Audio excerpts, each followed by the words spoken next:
नमस्कार, मैं हूं गीतम सिंह और आप देख रहे हैं 7 इंडिया न्यूज़। पूरे भारतवर्ष में इंडिया नाम को लेकर चर्चा चल रही है। वैसे तो भारत को अंग्रेजी में इंडिया कहते हैं, लेकिन इंडिया का नाम बदलकर भारत लिखने का प्रावधान या सोच के लोग ये कह रहे हैं कि इंडिया ना होकर भारत लिखा जाए।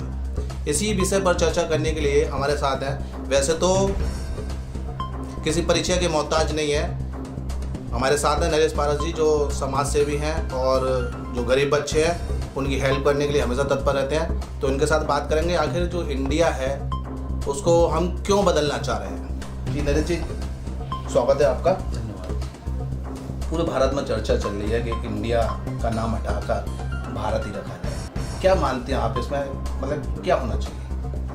देखिए, जैसे कि इंडिया शब्द को हटा के भारत की मांग जो की जा रही है और एक लिख भी दिया गया जब G20 की टीम जब आ रही है तो उसके पत्र पर प्रेसिडेंट ऑफ इंडिया की जगह प्रेसिडेंट ऑफ भारत कर दिया गया। तो ये बड़ा एक, वैसे तो बताऊँ, एक बड़ा मुश्किल काम होगा, क्योंकि जब इंडिया को आप बदलोगे भारत के रूप में तो कितने दस्तावेजों में आपको नाम चेंज करना पड़ेगा, क्योंकि अंग्रेजी में जहाँ भी शब्द का नाम लिखा गया है वहाँ इंडिया लिखा गया है। भारत का नाम इंडिया ही रखा गया है। और चाहे सरकार की कोई भी स्कीम हो, अगर उसका अंग्रेजी में हम नाम लेंगे तो उसमें इंडिया ही शब्द आता है। तो अगर ये इसको बदलना चाहते हैं या बदलने का प्रयास करते हैं तो बहुत मशक्क़त करनी पड़ेगी। सारे दस्तावेजों में इसको बदलना पड़ेगा, चाहे वो रिजर्व बैंक ऑफ इंडिया हो, उसमें भी इंडिया लगा हुआ है। तो फिर कहाँ कहाँ नाम बदलेंगे। और क्योंकि अभी जो नाम के बदलाव की जो बात आ रही है कि नाम बदल दिया जाए, अभी ऐसी कोई आधिकारिक घोषणा नहीं हुई है और ऐसा कोई संविधान में कोई संशोधन नहीं हुआ है जिसकी वजह से इंडिया को नाम परिवर्तन करके भारत रखा जाए। इसके पीछे तर्क ये दिया जा रहा है कि इंडिया जो है गुलामी का प्रतीक है, इसको नाम हटा देना चाहिए। गुलामी का प्रतीक तो बहुत सारी चीज़ें हैं, जैसे कि आप क्रिकेट को ही ले लीजिए। कहा जाता है कि ये गुलाम देशों का खेल है, जो देश गुलाम रहे हैं वो क्रिकेट खेलेंगे। तो क्या क्रिकेट को प्रतिबंधित कर दिया जाएगा? तो क्या जो क्रिकेट वर्ल्ड कप होगा उसमें भारत को हिस्सा नहीं लेगी? तो ये बड़े तमाम सवाल हैं जिनको एक नई बहस शुरू हो गई है। और चूँकि जहाँ सीधा सीधा एक दूसरा पक्ष ये भी देखा जा रहा है कि जिस तरह से जो एक गठबंधन हुआ है, जिन्होंने कांग्रेस का गठबंधन हुआ है, उसमें गठबंधन का नाम उन्होंने इंडिया रखा है। तो कहीं ना कहीं उससे ओतप्रोत होकर ये लोग उसका वो कर रहे हैं। लेकिन यहाँ एक बात और स्पष्ट है कि इंडिया जो नाम कांग्रेस का जो गठबंधन है, जो एक अलायंस के रूप में काम कर रहा है, उसका नाम इंडिया नहीं है, वो उसके गठबंधन की शॉर्ट फॉर्म है। I.N.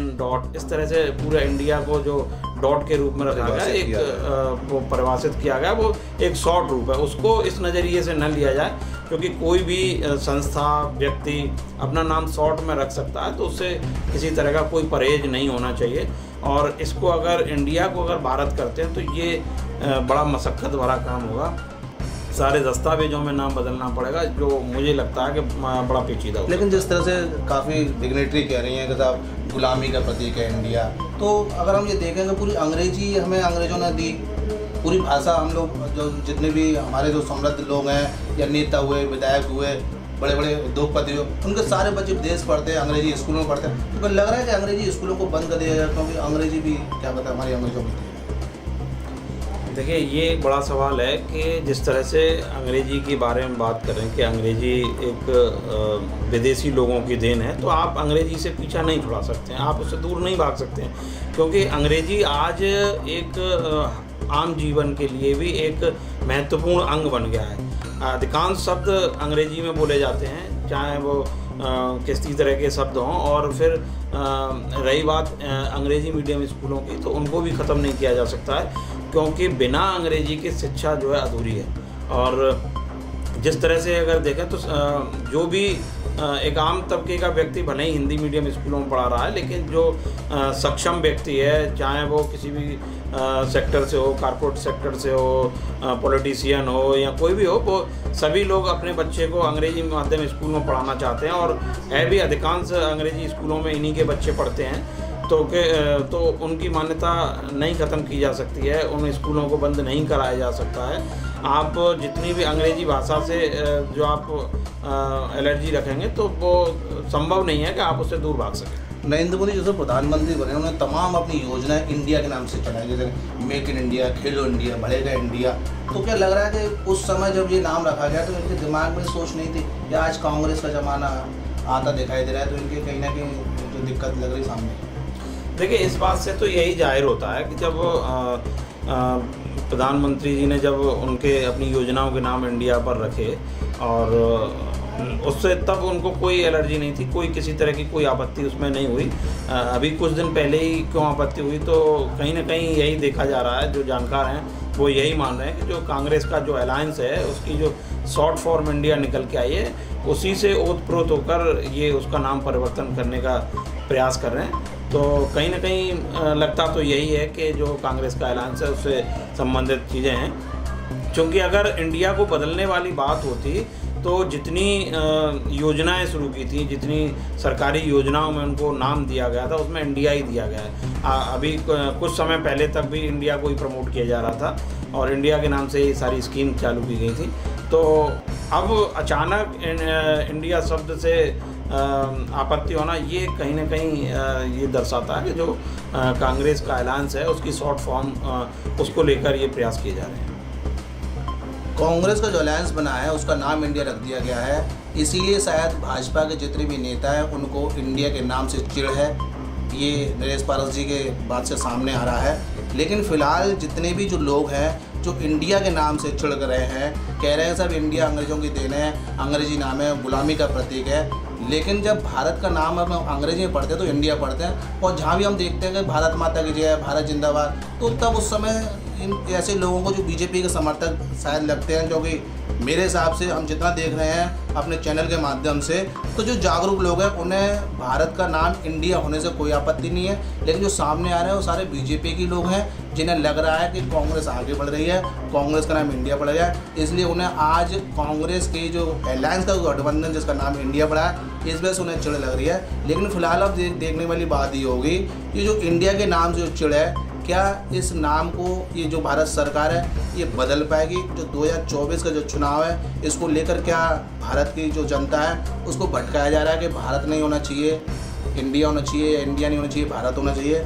लेकिन अगर हम बात करें आम जनमानस की तो उसे इंडिया या भारत से मतलब नहीं है, उसे रोजगार, रोटी और घर चाहिए। जो आम मुद्दे जो ख़त्म हो गए हैं वो कहीं ना कहीं जो कांग्रेस के राहुल गांधी हैं जिन्होंने जब से भारत जोड़ो यात्रा चलाई तब से वो इन चीज़ें आगे आ रही हैं, और कांग्रेस का जो नाम आगे बढ़ रहा है उससे भाजपा को दिक्कत हो रही है। लेकिन उल्टा कहा जा रहा है जैसे नरेश पारस जी कि कांग्रेस को दिक्कत हो रही है जब से हम इंडिया उठाने की बात कर रहे हैं, भारत लाने की बात कर रहे हैं, तो कांग्रेस को दिक्कत हो रही है। तो मुझे लग रहा है कि ये उल्टा चोर कोतवाल को डांट रहा है। देखिए, उसमें मुझे नहीं लगता कि कांग्रेस को कोई दिक्कत होगी भारत से, क्योंकि कांग्रेस भी उन्होंने जो अभियान चलाया था उन्होंने अपने कैंपेन का खुद नाम रखा भारत जोड़ो अभियान। तो मुझे नहीं लगता कि कांग्रेस को भारत शब्द से कोई आपत्ति होगी, और किसी को भी देश के नाम से कोई आपत्ति नहीं होनी चाहिए। न तो इंडिया नाम से आपत्ति होनी चाहिए, न भारत नाम से आपत्ति होनी चाहिए, क्योंकि ये दोनों ही हैं और दोनों दस्तावेज़ों में मौजूद हैं। जब कहीं विदेश में जब भारत की बात होती है तो वहाँ इंडिया नाम लिया जाता है, सम्मान से लिया जाता है। और हमारे यहाँ पे इंडिया गेट नाम एक बड़ी मिसाल दी जाती है, बहुत खूबसूरत इंडिया गेट बना हुआ है, तो वो भी उस तरह का ही है। तो ये हमारे पुरातत्व धरोहर हैं, इनको समाहित करना चाहिए, और साथ ही साथ इस तरह के बहस न की जाए कि भारत या इंडिया, तो इसको विराम दे दिया जाए। जो पहले चल रहा था उसी तरह से करना भी चाहिए, क्योंकि इंडिया जो नाम है उससे कोई आपत्ति नहीं होनी चाहिए, क्योंकि इंडिया एक शॉर्ट फॉर्म है, उनके अलायंस की, कांग्रेस के अलायंस की शॉर्ट फॉर्म है। इसी से मुझे नहीं लगता कि किसी राजनीतिक दल को या किसी को आपत्ति होनी चाहिए। बहुत से राजनीतिक दल ऐसे हैं जिनकी नाम लंबा है, उनको शॉर्ट फॉर्म कर दिया जाता है। लेकिन मीडिया अक्सर करके राजनीतिक दलों के नाम शॉर्ट में छापती है, तो उसमें किसी को आपत्ति नहीं होनी चाहिए। जिस तरह से पूरी अर्थव्यवस्था हमारे देश की करेंसी से चलती है, और करेंसी पर नाम ही लिखा जाता है reserve bank of India, note पर लिखा गया है, तो नहीं लग रहा कि एक बहुत बड़ा नुकसान होगा? इन्हें पूरे क्या कहते हैं दस्तावेज बदलने पड़ेंगे, पूरे करेंसी को बदलना पड़ेगा, कितना नुकसान होगा? देखिए, ये आप बिल्कुल सही कह रहे हैं, ये बहुत बड़ा नुकसान होगा। मैं पहले भी कह रहा था कि इतना इसको कर पाना बड़ा असंभव होगा, क्योंकि जितने भी दस्तावेज हैं भारत के, उसमें अंग्रेजी में शब्द आज इंडिया लिखा हुआ है। आप कितना बदलेंगे उसमें, चाहे कितनी जो प्लानिंग कमीशन है या जो भी है, जहाँ भी देश का जब नाम आता है तो उसमें सब में अंग्रेजी भाषा में इंडिया लिखा हुआ है, कहीं भी किसी तरह का भारत दर्ज नहीं है। अगर ये इंडिया नाम दर्ज कराया जाएगा तो सारे दस्तावेजों में बदलना पड़ेगा इनको, संविधान से लेकर भारत की जितनी भी संवैधानिक संस्थाएं हैं उनके सबको नाम बदलने पड़ेंगे, और ये बहुत बड़ा चैलेंज होगा, उसमें बहुत बड़ा नुकसान भी होगा, बहुत पैसा खर्च होगा इसमें। भारत मतलब इंडिया, और इंडिया मतलब भारत का दिल, भारत की धड़कन, ये कहा जाता है और ये समझा भी जाता है। लेकिन जिस तरह से हमारे नरेश पारस जी से बात हुई तो उनका कहना ये है कि अगर भारत का नाम जो इंडिया है और इंडिया को हटाकर भारत ही किया गया तो भारत की जितनी भी संवैधानिक जो इकाइयां हैं उनमें सब में इंडिया दर्ज है। हमारे भारत की करेंसी जिससे पूरी अर्थव्यवस्था चलती है उस पर इंडिया दर्ज है। अगर इंडिया नाम हटाया गया तो देश को बड़ा नुकसान होगा, और इस नुकसान की जिम्मेदार मात्र जो सरकार होगी वो भाजपा की बीजेपी सरकार होगी। 7 इंडिया न्यूज़ के लिए भगवान सिंह के साथ गीतम सिंह।